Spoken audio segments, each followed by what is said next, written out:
Bienvenidos amigos, esto es Noticias 50-50. Señores, este programa del día de hoy va a estar que usted no va a poder ni siquiera pestañear. Se lo adelanto para que de una vez aproveche y haga todo lo que usted quiera. Ponga su teléfono en silencio y ponga muchísima atención. Hoy vamos a hablar en Noticias 50-50 de la Biblia, ¿verdadera o falsa? Dime, Lecho. Estoy a favor de que Dios existe, la Biblia es el santo libro, estoy de acuerdo 100%, creo en él y tengo a Jesús como mi Señor y Salvador en mi corazón, yo particularmente. Bueno, señores, pues a través de los años... Católico, apostólico y romano. ¿Algo más que agregar, Lecho? No, mi señorita amada amiga. Perfectamente. Pues señores, la Biblia fue fuertemente criticada por muchos científicos, por racionalistas y ateos, calificándola de ser un instrumento para manipular a los pueblos, inventando mandatos que supuestamente han sido revelados por Dios. Difiero totalmente de esas afirmaciones, mi querida Lisbeth Santos, porque para los creyentes el objetivo de la Biblia no es el de manipular a nadie, sino el de mostrar el plan perfecto de Dios en la creación, la salvación de los seres humanos. Bueno, pues los más escépticos no solo cuestionan la veracidad de este libro, sino que también ponen en tela de juicio que haya existido el Jesús plasmado en la Biblia. El planteamiento es tan radical que muchos aducen que la vida de Jesús es una copia de la leyenda egipcia de Horus, la cual es aproximadamente 3000 años más antigua y muy parecida. Para conocer un poco acerca de esto, veamos un fragmento del documental Zeitgeist, donde muestra la historia de Horus para poder compararla con la de Jesús. Adelante. Este es Horus, el dios del sol de Egipto de 3000 años antes de Cristo. Es el sol antropomorfizado y su vida es una serie de alegorías mitológicas que tienen que ver con su movimiento en el cielo. Gracias a los antiguos jeroglíficos egipcios sabemos mucho sobre este mesías solar. Por ejemplo, Horus, siendo el sol o la luz, tuvo a un enemigo conocido como Set, y Set fue la personificación de la oscuridad o la noche. Y metafóricamente hablando, cada mañana Horus vencía la batalla contra Set, mientras que al atardecer Set vencía sobre Horus mandándolo al mundo subterráneo. Hablando en general, la historia de Horus es como sigue. Horus nació el 25 de diciembre de la Virgen Isis Meri. Su nacimiento fue acompañado por una estrella en el este, que a su vez 3 reyes siguieron para encontrar y adorar al nuevo Salvador. A la edad de 12 años fue un niño maestro, y a los 30 años fue bautizado por una figura conocida Anub y empezó así su ministerio. Horus tuvo 12 discípulos que viajaron con él. Hizo milagros como curar a los enfermos y caminar sobre el agua. Horus fue conocido por muchos hombres como la Verdad, Luz, el Sagrado Hijo de Dios, el Buen Pastor, el Cordero de Dios y muchos otros. Después de haber sido traicionado por Tifón, Horus fue crucificado, enterrado por 3 días y después resucitó. La Biblia desde el Génesis hasta el Apocalipsis contiene relatos impresionantes de milagros e intervenciones divinas que para muchos resulta increíbles o muy difíciles de creer. Pero todos esos relatos están para instruir a los cristianos en su camino.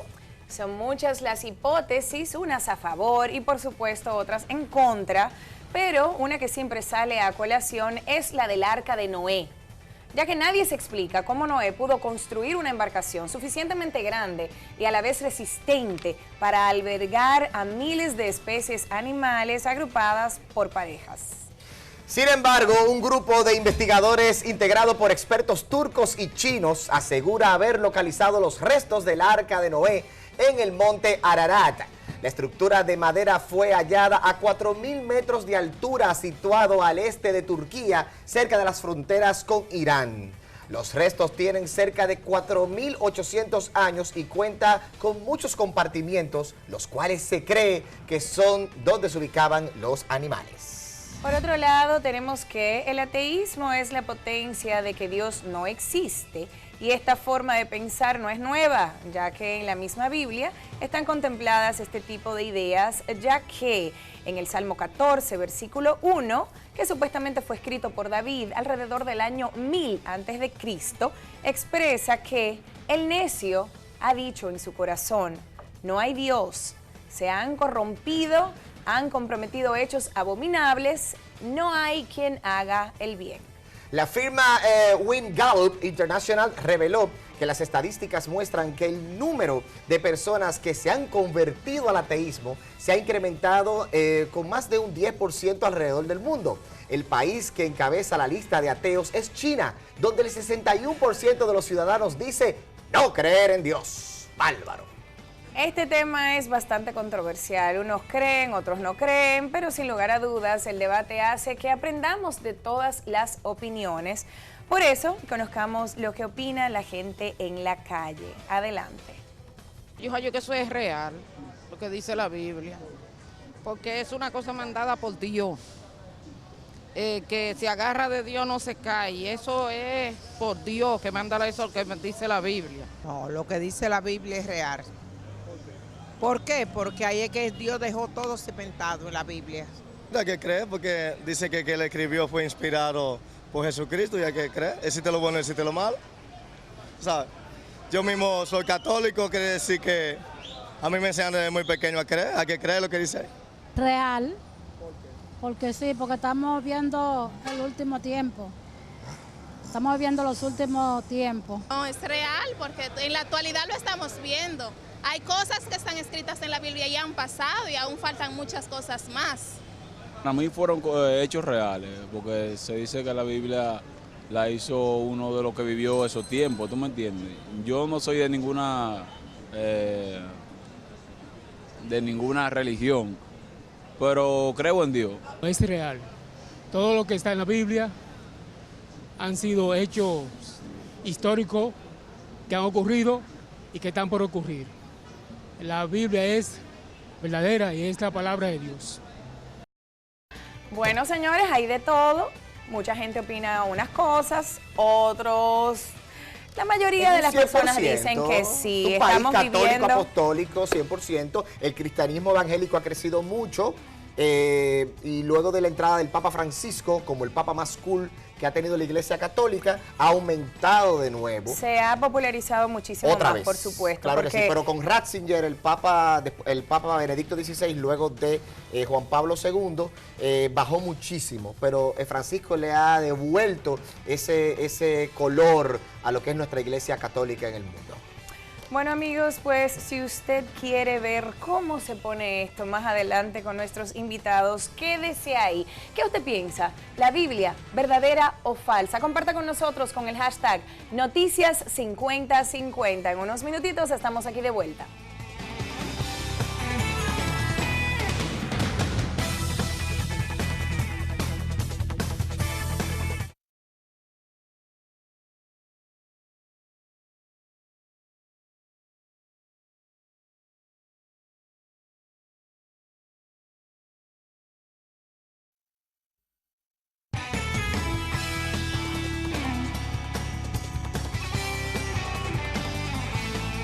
Llegamos a la parte mejor de Noticias 5050, por supuesto, al debate y a recibir a nuestros invitados del día de hoy. Ellos son Víctor Medina, quien es pastor y quien siempre acostumbra visitar a nuestro programa, y también recibimos al señor Amaury Pichardo, quien viene de parte de Ateodón, perdón. Así que bienvenido a ambos, muchísimas gracias por estar con nosotros aquí en Noticias 5050. Gracias por el privilegio, debutando aquí, un gusto de ver a... Amigo mío viejo este. Sí, hemos pasado por varios espacios, es un placer verte también a ti, a la audiencia, y compartir con don Amaury, es un placer este debate. Gracias. Sí.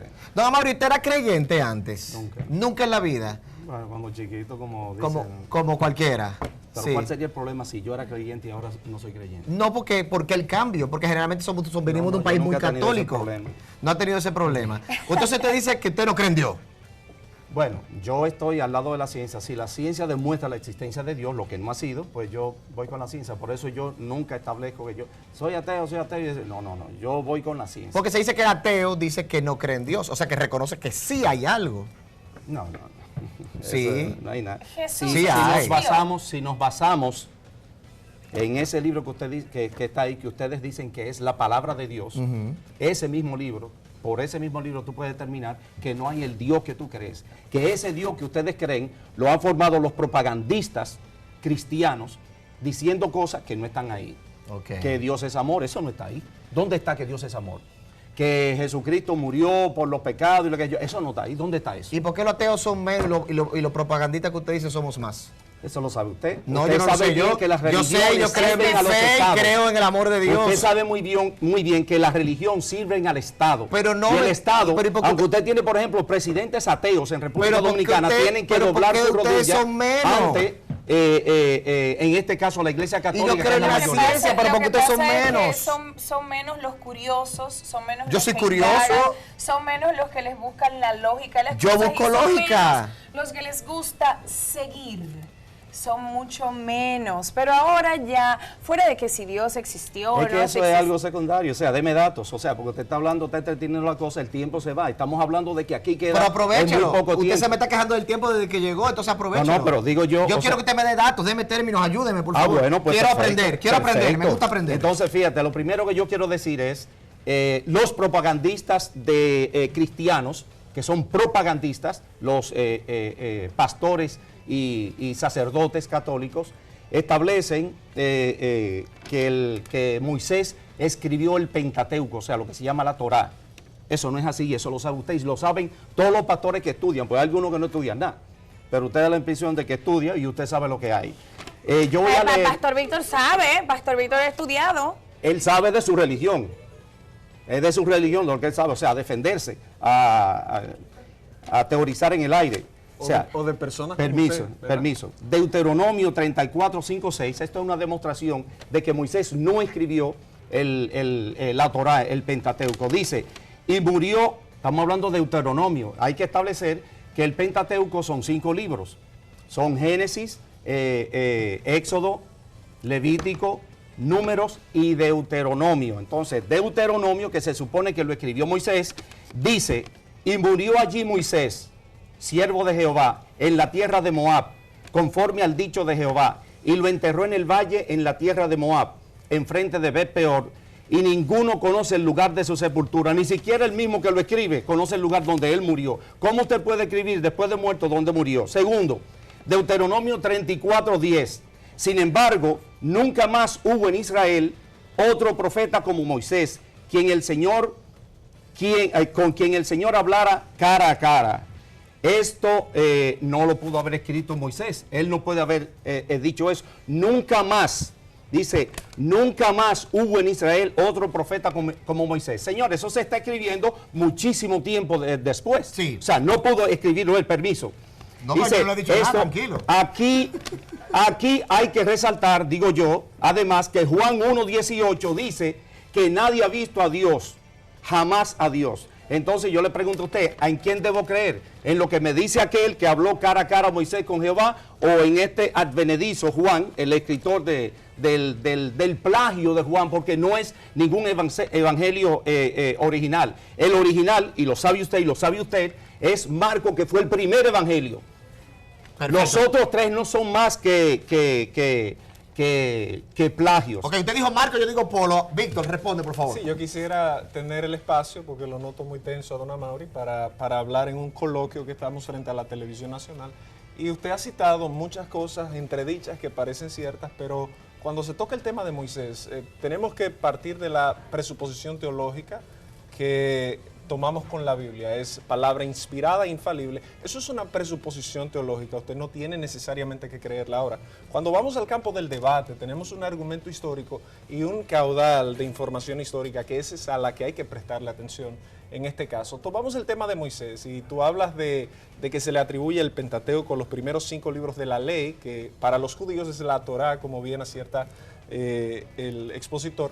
Sin embargo, es una presuposición también atribuirle a Moisés. No hay un elemento fáctico que se pueda decir que es Moisés que ha escrito. Estamos hablando del año 1435 a.C. aproximadamente. Y es en ese proceso ahora, ¿cómo tú vas a obviar todo el proceso sociológico de una nación que existe actualmente, que es Israel, que se ha basado en todos esos principios escritos de un compendio de 1400 años. Es algo anapologético, demasiado evidencia, toda una nación existente, es el epicentro del Medio Oriente. Entonces, yo pienso que eso es algo que a la vista humana, a la razón, como tú dices, es algo innegable. Tomar los textos y decir que la Biblia no habla del amor de Dios, eso es una aproximación teológica que cae dentro de un campo que mi contrincante no maneja muy bien, porque evidentemente desde Génesis hasta Apocalipsis lo que vemos es un claro plan de redención para la humanidad, y todo el Nuevo Testamento se basa en ese plan redentor de aquel. Si tomamos Génesis 3:15, claramente dice el plan adámico, ella te herirá en la cabeza. Es decir, había una preconización, según Orígenes de Alejandría, una preconización de la figura de Cristo, y todo el Nuevo Testamento, para resumir esto, se basa en aquel elemento de la muerte por los pecados de la humanidad. Esto es un abordaje teológico. Ahora, él cita el tema del Evangelio de Juan y le llama plagio. Hay fuentes, y yo creo que usted está equivocado, cuando se habla de Marcos, que es el primer evangelio. Vamos a aguantarlo ahí. Okay. Quédate tú, ¿eh? Te quédate tú. Y don Amaury también tiene mucho que responder. Quédate tú. Vamos a la pausa y chimpum pan, tortillas, papas, venimos en breve.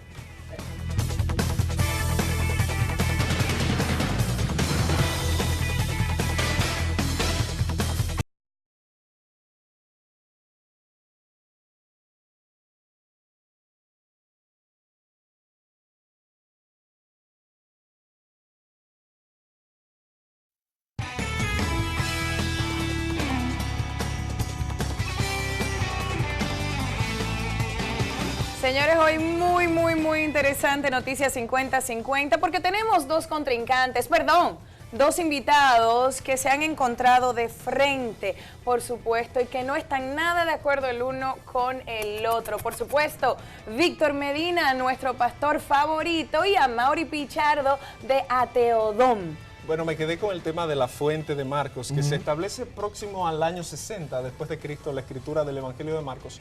Y sin duda, bueno, sí, eso es la fecha más aceptable. Sin duda alguna, cuando se habla del año 60, tú tomas entonces a Mateo y a Lucas, que van a tomar de esa fuente, pero hay otra fuente que es la fuente Q, hay otras teorías que es la fuente S, la fuente L. Entonces, ciertamente Juan es el que va más avanzado. Q no es para Marcos. Pero que Q no es para Marcos. Claro que sí. Q, de donde se establece y de donde se sustrae, Q es un elemento de ellos. Pero bueno, el punto es que desde Juan, tú tomas aún en su prólogo un abordaje totalmente diferente a la época, entonces es muy arrojado. Ahora, lo que tú no le puedes quitar, porque todo esto es un predicamento teológico. Si te vas al campo histórico, no podemos debatir el gran caudal de información que es abrumadora a favor de la Biblia y de la veracidad de los textos. Tú hablaste de una fecha y dijiste tú mismo que eres un hombre de fe. Esa es la fecha más aceptable. O sea que cuando tú dices algo así, tú aceptas que hay muchos datos inconclusos y que hay muchas cosas, por ejemplo, en la Biblia, que son para tu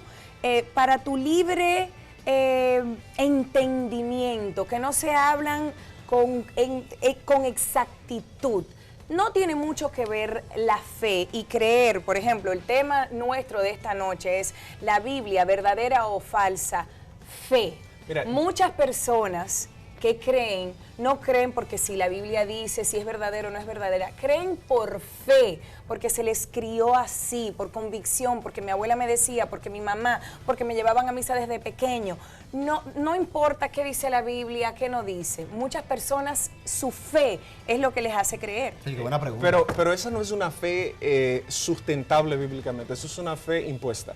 La fe bíblica contiene pero tres grandes... Pero hay muchas personas, Sí, claro, lo hay, pero no indica que sea correcto. Hay muchos ladrones, pero no indica de que estén correctamente. Y aunque parezca algo bueno, está carente de base en el fondo. Hay tres principios para tú establecer una fe correcta. Wayne Grudem en su libro de Teología Sistemática lo plantea muy bien. Uno de ellos es el elemento de tú tener criterio de esa fe, otro es tú estar de acuerdo con eso y otro es tú practicar aquello con lo que tú estás de acuerdo. Entonces, para tú hablar de esto, cuando yo hago la afirmación de la fuente y del dato histórico, no es algo que la Biblia sale a afirmar, sino que crítica viene a traer cuándo fue, dónde fue, cómo fue. Eso no es teología bíblica, eso es teología histórica. Entonces entramos no en la cuestión del texto ni de la infalibilidad ni de la inerrancia, sino entramos en la cuestión de los datos y del conflicto histórico. Bueno, pues vamos a ese campo, y vuelvo y reitero, la evidencia a favor del texto es impresionantemente abrumadora. Si tú tomas a Tácito y si tú tomas a Suetonio y si tú tomas a esos sobre los cuales se basa la historia de Roma y tú le das acierto a esa historia, pues tienes que darle mucho más acierto al documento histórico bíblico. Mira, a algo que yo cité aquí, que es un dato concreto, el propagandista cristiano hizo lo que hacen todos los propagandistas cristianos. Pero yo pienso que usted no debe faltarme respeto, porque yo no le he faltado respeto. No, pero ser propagandista no es lo que tú haces y es lo que hacen todos los pastores. No, yo estoy de acuerdo con él. Usted no debe de expresarse así. Debe decir a Mauri, el pastor Amaury, ya, déjelo ahí. El pastor Son propagandistas todos los pastores y todos los sacerdotes. Permiso. Yo dije que es una burda mentira decir que Jehová es amor basado en la Biblia. El hombre respondió con retórica y cosas. No salen de retórica porque eso es lo que hacen todo el tiempo. Se van a quedar minoría los ateos, te estoy diciendo, ¿eh? Entonces, pero yo quiero sí, lo voy a refrescar ahora, lo voy a calentar. Deuteronomio 13, 6, 10 dice, esto es la palabra de Dios. Es la palabra de Dios, no es la palabra mía. Es la palabra de Dios. Si te incitare tu hermano, hijo de tu madre, o tu hijo, tu hija, tu mujer, o tu amigo íntimo, diciendo en secreto, esto es Jehová quien lo dice, diciendo en secreto, pues te reconocen. Vamos y sirvamos a dioses ajenos, que ni tú ni tus padres conocisteis, de los dioses de los pueblos que están en vuestros alrededores, cerca de ti o lejos de ti, desde un extremo de la tierra hasta el otro extremo de ella. ¿Qué recomienda o qué manda Jehová que se haga? A tu hijo. Imagínate tu hijo, tú como madre, que tu hijo viene y te diga que seamos musulmanes, mamá. ¿Tú sabes lo que tú tienes que hacer? Según dice el amor de Dios. Dice, no consentirás con él, ni le prestarás oído, ni tu ojo le compadecerá, ni le tendrás misericordia, ni lo encubrirás, sino que lo matarás a tu hijo, tú lo vas a matar. Tu mano se alzará primero sobre él para matarle, y después la mano de todo el pueblo. Le apedrearás, dice Jehová, que tú como madre debes apedrear a tu hijo, le apedrearás hasta que muera, por cuanto procuró apartarte de Jehová tu Dios, que te sacó de tierra de Egipto, la casa de servidumbre. ¿Qué usted tiene que decir acerca para de cerrar, eso? Eso está escrito. Bastante, no, pero esto está escrito y muchas cosas están escritas y sacadas de su contexto. Son impresionantes propagandas. Es como el Corán, lo leyó fiel, Víctor, o no lo leyó fiel. Fiel no es contexto. Un principio hermenéutico es contexto, contexto. Entonces uno esas palabras las tiene que interpretar. No es interpretar, es que tú no puedes tomar el periódico y solo leer el encabezado. Los yihadistas cogen el Corán a cada rato y lo destruyen. Pero ahí dice palabras textuales muy claras. Oye, Melisbeth, texto no es contexto. Entonces, para responder a eso, cuando tú tomas esos principios, tú no puedes eludir el concepto sociológico que se está dando y la conformación de toda una sociedad y de toda una nación.